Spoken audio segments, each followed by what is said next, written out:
Gate the complete the risk coverage during the grace period also. So ये बहुत बड़ा change है। मैं चाहता हूँ कि आप सभी लोग अपने जितने भी आपके प्रोस्पेक्ट्स हैं उनसे जा करके मिलने का एक अच्छा बहाना है। मैं आज भी 3 लोगों से मिल के आया हूँ, सिर्फ और सिर्फ इन सारे 5 पॉइंट को बताने के लिए मैं गया था, और उनको काफ़ी अच्छा लगा। दे थैंक्ड मी कि यू आर सो रिस्पॉन्सिबल कि आप हमारे को आकर के ये चीज़ अपडेट कर रहे हो, उनको इस बारे में पता नहीं था। तो इससे क्या होता है, एक जाने का बहाना मिल जाता है लोगों के पास में, और दूसरा हमारी एक पर्सनैलिटी डेवलप होती है उनके सामने जब हम जाते हैं, और एक ट्रस्ट काइंड ऑफ हम बिल्ड करके आते हैं। और दूसरा हालचाल पूछने से क्या होता है, उनको पता रहता है कि हाँ he is somewhere near and dear here and there to take care of my issues, अगर कभी जरूरत पड़ती है तो ये है फ्रेंड्स। दूसरा हम जो है पॉइंट बताते हैं आपको, ग्रेस पीरियड, और ये है यहाँ पे तीसरा पॉइंट लिखा है, but don't take it otherwise. Claim को लेकर के, क्लेम रिजेक्ट अगर कोई भी इंश्योरेंस कंपनी कर रही है फ्रेंड्स, तो उसमें इंश्योरेंस कंपनी को पूरा डिटेल में एक डिस्क्रिप्शन फॉर्मेट बनाना होगा। अभी तक क्या होता है कि अगर इंश्योरेंस कंपनी ने हमारा क्लेम रिजेक्ट कर दिया, हमारे क्लाइंट का रिजेक्ट कर दिया क्लेम, एक काइंड ऑफ 1 पेजर एक छोटा सा स्टेटमेंट देती है कंपनी, जिसमें वो सारे टेक्नोलॉजिकल वर्ड्स लिखे होते हैं, इंश्योरेंस टर्मिनोलॉजी, जो कस्टमर छोड़िए इंश्योरेंस एडवाइजर यानी कि हमारे को भी समझ में नहीं आते कि ये रीजन क्या है, राइट। अब IRDA बोल रहे हैं कि बहुत सिंप्लीफाई करके बताइए कि आपने क्लेम अगर रिजेक्ट किया तो क्यों किया है। एक होता है रेपुटेशन कमेटी, जो हर इंश्योरेंस कंपनी को, हेल्थ इंश्योरेंस कंपनी को गठित करना अनिवार्य कर दिया गया है। रेपुटेशन कमेटी का मतलब ये होता है कि जैसे फिलहाल क्या होता था, कई सारे जो क्लेम डिपार्टमेंट में लोग होते हैं हेल्थ इंश्योरेंस कंपनी में, जरूरी नहीं है कि बहुत ज्यादा एक्सपर्ट होंगे या फिर बहुत मतलब वेल एजुकेटेड होंगे अपने सब्जेक्ट में, कई बार वो भी नए होते हैं, और गलती से उन्होंने किसी का क्लेम रिजेक्ट कर दिया तो उसकी लाइफ में तो प्रॉब्लम हो गई ना। इस चीज को दूर करने के लिए IRDA बोल रहे हैं कि भाई आप 3 लोगों का एक पैनल तैयार करें, और उस 3 पैनल में अलग अलग जो है कमेटी के लोगों को रखें, अपने अपने डिपार्टमेंट के लोगों को रखें, जो मोस्ट वेल एजुकेटेड हैं, जिनको क्लेम्स के बारे में बहुत अच्छी पकड़ है आपके प्रोडक्ट्स को लेकर के। तो वो 3 लोगों, जैसे कभी कभी आपने देखा होगा जब LIC का अगर आप कोई असाइनमेंट करवा रहे हैं या फिर रिवाइवल करवा रहे हैं, सरेंडर करा रहे हैं, तो आपको अलग अलग क्लेम्स डिपार्टमेंट से भी, NB डिपार्टमेंट से भी, सर्विसिंग डिपार्टमेंट से भी, या हो सकता है कोई चीफ सर के थ्रू भी अलग अलग 6-7 लोगों के साइन करने होते हैं। और उसमें अगर 1% भी, मतलब एक व्यक्ति को भी थोड़ा डाउट होता है तो अपने हाथ पीछे खींच लेता है, उसमें इंक्वायरी डाल देता है हमारे लिए। तो एक तरीके से बहुत अच्छी प्रैक्टिस है ये, ताकि कोई मैल प्रैक्टिसेस हमारे उसमें ना आए, कोई गलत क्लेम सेटल ना हो जाए, या फिर कोई अच्छा क्लेम रिजेक्ट ना हो जाए। इस चीज को ध्यान में रखते हुए IRDA बोल रहा है कि 3 लोगों का पैनल बनाइए, प्रॉपर रेपुटेशन कमेटी बनाइए, जिसमें अलग अलग जो है डिपार्टमेंट के लोग रहेंगे, और उन डिपार्टमेंट्स के लोगों के पास में अथॉरिटी होगी कि अगर 2 लोगों ने साइन कर दिया, एक नहीं कर रहा है, तो वहां पर ये परखा जाएगा कि वो साइन क्यों नहीं कर रहा है। अगर दोनों ने नहीं किया, एक ने किया, तो ये परखा जाएगा एक ने साइन क्यों कर दिया, कहीं वो गलत इंटेंशन के साथ तो नहीं हो रही है चीज। तो कुल मिलाकर के क्लाइंट को क्लेम जो है वो लॉजिकल ग्राउंड्स पर मिले, इस चीज के लिए जो है ये चेंजेस हमारे बीच में आने वाला है फ्रेंड्स, ठीक है। डॉक्यूमेंटेशन को लेकर के बहुत इंपॉर्टेंट अपडेट IRDA ने बताया कि भाई होता क्या है ना, जैसे फॉर एग्जांपल हमारा कोई क्लाइंट है वो हॉस्पिटल में एडमिट हुआ, हॉस्पिटल में एडमिट होने के साथ में क्या हुआ कि जब उसका डिस्चार्ज की बात आई, डॉक्यूमेंटेशन तो मान लो TPA है, वो डॉक्यूमेंटेशन अपनी तरफ पर करते रहते हैं। होता क्या है, कई बार जो है ना, मान लीजिए डॉक्टर ने कोई एक एक्स अमाउंट ऑफ चार्ज, कोई मतलब एक कोई टेस्ट लिखा जिसका प्रॉपर कोई डॉक्यूमेंटेशन रिकॉर्ड नहीं बनाया, या मिस हो गया, जो भी हुआ, अब उसका बिल तो चले गया बट उसका कोई प्रॉपर डॉक्यूमेंटेशन नहीं गया, उसके रिकमेंडेशन फाइल नहीं पहुंची है इंश्योरेंस कंपनी के पास जो क्लेम्स डिपार्टमेंट है। अब वो क्या बोलता है, फिलहाल को वो क्लाइंट को बोलता है कि सर ये वाला अमाउंट आपका अभी सेटल नहीं हो रहा है क्योंकि इसका डॉक्यूमेंटेशन मिसिंग है, तो आप ये डॉक्यूमेंटेशन कंप्लीट करो।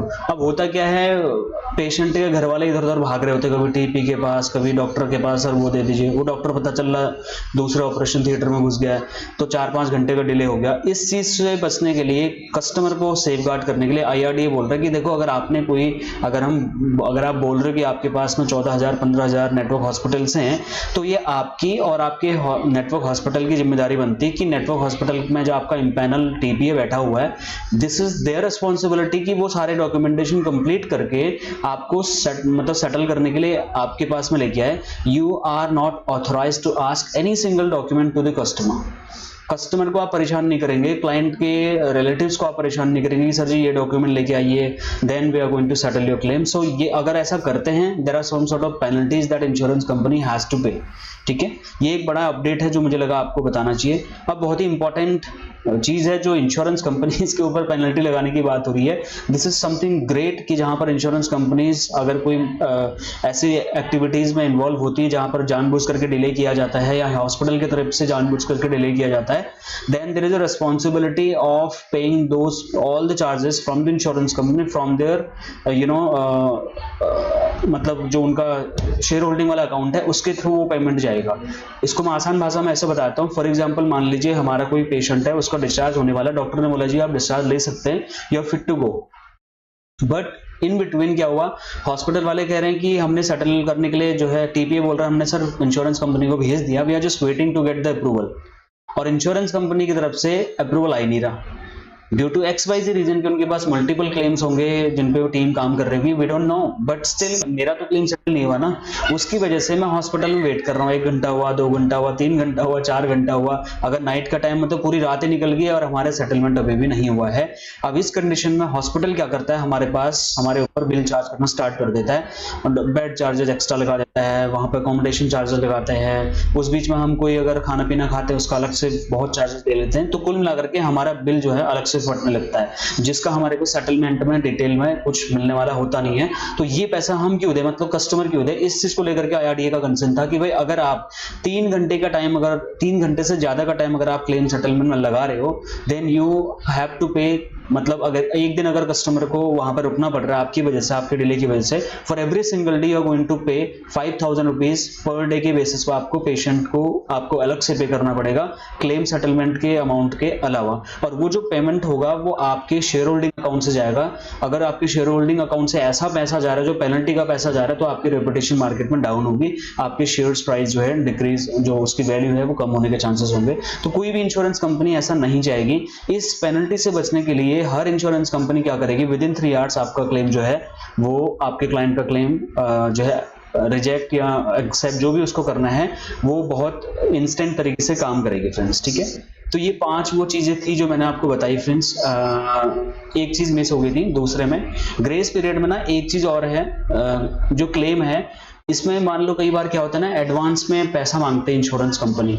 पैसा कब मांगती है, मान लो ये बोलती है कि अभी आपकी इंश्योरेंस कंपनी से रिस्पांस नहीं आया है तो आप एक काम करें 1 लाख रुपए जमा कर दीजिए, हम ट्रीटमेंट स्टार्ट करते हैं। कैलाश हॉस्पिटल में मेरी आंखों के सामने ये हुआ, एक एक्सीडेंट हो गया था, हम उसको लेके गए तो उन्होंने 1-2 लाख रुपए मतलब एक तरीके से हमसे मांग लिया था, जिसके उसमें जब हमने उनको क्रॉस क्वेश्चंस किया कि ये तो कैश क्लेम के अंदर आता है तो फिर why are you charging some payment, तो वहां पे हम कुछ नहीं कर पाए। Being an insurance advisor I had nothing, मतलब I had no control on that particular thing, but उस टाइम पे मुझे भी लगा कि this is something which is not good. हमारे पास इंश्योरेंस पॉलिसी है, हमारे कस्टमर के पास में उसका प्रॉपर कवरेज फैसिलिटी है, उसने क्लेम नहीं लिया है, एंड जब क्लेम लेने की बारी आती है तो इंश्योरेंस के लिए एडमिशन के टाइम पे जो हॉस्पिटल है वो मोटा पैसा मांग रहा है, उसको यही कंफर्मेशन नहीं है कि इसका कैशलेस ट्रीटमेंट हमारे को कंपनी क्लेम देगी भी या नहीं देगी। So this is something which is a relationship in between company and hospital. Why should my customers suffer in this situation? No, right? Customer suffer इस कंडीशन में इसी चीज को समझते हैं। देखो ऐसा है, ये आप देखो, आपका पैनल जाना है, आपका हॉस्पिटल जाना है और आप इंश्योरेंस कंपनी जाना है। कस्टमर को आपको 1 घंटे में बताना पड़ेगा कि आप उसका क्लेम सेटल कैशलेस के थ्रू करने वाले हैं या नहीं करने वाले हैं। क्लाइंट्स को बताना है, प्रोस्पेक्ट्स को बताना है, जिनके पास इंश्योरेंस पॉलिसी है नहीं है वो मत देखिए। अगर आप उसको ये अपडेट बताएंगे तो आप उसके लिए एक तरीके से पॉइंट ऑफ कांटेक्ट साबित होंगे। कल को उसको कोई जानकारी चाहिए तो आपको ही प्रेफर करेगा। इसका फायदा आपको ये होगा। दूसरा और इसका मेन जो बेनिफिट होगा वो आपको क्या हो सकता है, जैसे ये मैग्नेट आप देख रहे होंगे, इसके पास लोहा खींचा चला आ रहा है, कॉइन डॉलर जो भी खींचा चले आ रहे हैं। सो इसी तरीके से क्लाइंट भी आपके पास में खींचा आएगा कल को, क्योंकि अब क्लाइंट के हित की बात हो रही है मार्केट में ना, कस्टमर सेंट्रिक चीजें आ रही है। जैसे बीमा शुभम आ रहा है LIC के लिए, वो भी फुल प्रूफ प्लानिंग है कि कस्टमर को सफर ना करना पड़े। एजेंट छोड़ दो, कंपनी छोड़ दो, उनको बिजनेस करना है तो अपने एथिक्स के साथ में काम करेंगे, और अदरवाइज क्लाइंट को हम जो है प्रॉब्लम में नहीं डालने वाले। उसके लिए जितना सिंप्लीफाई हो सकता है वो सिंप्लीफिकेशन मार्केट में IRDA करने वाला है फ्रेंड्स। तो